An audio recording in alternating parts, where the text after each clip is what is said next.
राजस्थान में किसी भी मरीज की मौत होने पर अब निजी अस्पताल सिर्फ बकाया बिल की आड़ में डेड बॉडी नहीं रोक पाएंगे। प्रदेश भर में निजी अस्पतालों में आए दिन सामने आ रहे इस तरह के संवेदनहीन मामलों की रोकथाम के लिए चिकित्सा विभाग बड़ा कदम उठा रहा है। मुख्यमंत्री गहलोत के निर्देशन में तैयार किए गए राइट टू हेल्थ बिल के ड्राफ्ट में न सिर्फ इस बिंदु को जोड़ा गया बल्कि यह भी तय किया गया कि किसी भी अस्पताल में ऐसी शिकायत आएगी तो उसके खिलाफ जुर्माने की कार्रवाई होगी। आखिर क्या है राइट टू हेल्थ के ड्राफ्ट में गहलोत सरकार की सोच और जनता को कैसे मिलेगा स्वास्थ्य का अधिकार? फर्स्ट इंडिया की यह एक्सक्लूसिव रिपोर्ट देखिए। हेल्थ इज वेल्थ कहावत तो पुरानी है, लेकिन इसे साकार करने जा रहे हैं सूबे के मुखिया अशोक गहलोत। जी हाँ, सबको शिक्षा, सबको भोजन और सबको आवास के लिए योजना शुरू कर चुके गहलोत अब प्रदेश में सबको स्वास्थ्य का अधिकार देने जा रहे हैं।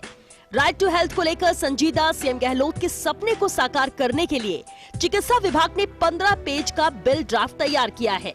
इस ड्राफ्ट में न सिर्फ प्रदेश की जनता के अलावा चिकित्सा कार्मिकों और सरकार के अधिकारी तय किए गए हैं, बल्कि उनकी खुद की रिस्पॉन्सिबिलिटी भी फिक्स करने का प्रयास किया गया है।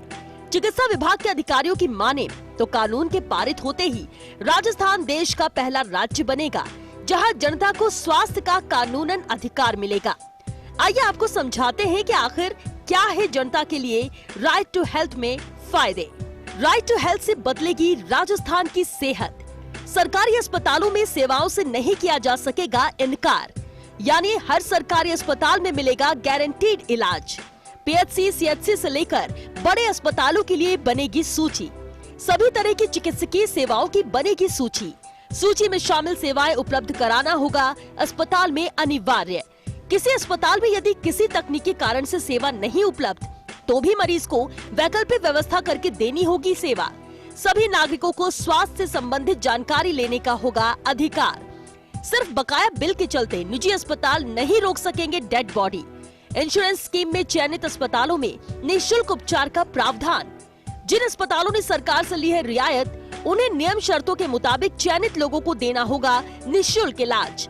सरकारी और निजी अस्पतालों को मरीज या उसके परिजनों को देनी होगी रिपोर्ट। सरकारी और निजी अस्पतालों को मरीज की बीमारी की गोपनीयता का रखना होगा ध्यान। मरीज अस्पताल से बगैर चिकित्सकीय अनुमति के होता है डिस्चार्ज तो भी उसे देना होगा पूरा रिकॉर्ड। अस्पताल में ट्रीटमेंट के बाद में अगर किसी को किसी कारणवश मरीज अस्पताल छोड़ देता है तो उसका अधिकार रहेगा कि उसका पुराना जो ट्रीटमेंट हुआ है वो उसके डॉक्यूमेंट्स उसको मिल जाए। अनफॉर्चुनेटली किसी के परिजन की अगर डेथ हो जाती है और कोई बिल बकाया रह जाता है तो बिल बकाया रहने के उपरांत भी अस्पताल उसकी एज ए डेड बॉडी को एज ए रिलीज़ करेगा। सिटीजन्स को पूरा अधिकार रहेगा कि बीमारी से रोकथाम के लिए क्या उपाय है। इस तरह के अधिकार है जो हम नागरिकगणों को इस अधिनियम के तहत देने जा रहे हैं। सीएम गहलोत की पिछली बजट घोषणा के क्रियान्वयन में जारी राइट टू हेल्थ बिल के ड्राफ्ट में प्रदेश की जनता, स्वास्थ्य कर्मियों और सरकार की जिम्मेदारी भी तय की गई है। इसके तहत ये तय किया गया है कि मानव संसाधनों की कमी के चलते चिकित्सा सेवाएं प्रभावित न हो। इसके साथ ही चिकित्सा सुविधाओं को जनसंख्या और दूरी के मापदंड के अनुसार तय किया गया है, जिससे लोगों को निःशुल्क जांच, दवा योजना, आपातकालीन वाहन जैसी सेवाओं से महरूम नहीं होना पड़े। इसके साथ ही कानून के क्रियान्वयन के लिए सभी विभागों को जोड़ते हुए राज्य स्वास्थ्य प्राधिकरण, राज्य कार्यकारी समिति का गठन करने का भी प्रावधान ड्राफ्ट में जोड़ा गया है। इतना ही नहीं, लोगों को यदि तय चिकित्सा सेवाएं नहीं मिलती हैं, तो दोषियों पर आर्थिक दंड भी तय किया गया है। चिकित्सा सेवा में लापरवाही तो झेलनी होगी पेनाल्टी। सीएम गहलोत की सोच को साकार करेगा राइट टू हेल्थ बिल। चिकित्सा विभाग ने राइट टू हेल्थ बिल में न सिर्फ जोड़े अधिकार बल्कि चिकित्सा सेवाएं देने में लापरवाही पर जुर्माने का भी प्रावधान। बिल के ड्राफ्ट के मुताबिक पहली बार गलती पर लगेगा 10,000 का जुर्माना।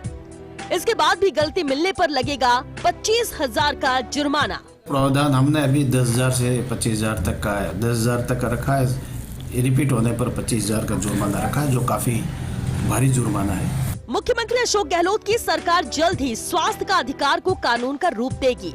चिकित्सा विभाग ने इसके लिए बिल का ड्राफ्ट जारी कर दिया है, जिस पर 24 मार्च तक आपत्तियां मांगी गई हैं। इस कवायद के बाद फाइनल बिल लीगल ओपिनियन के बाद विधानसभा में पेश होगा।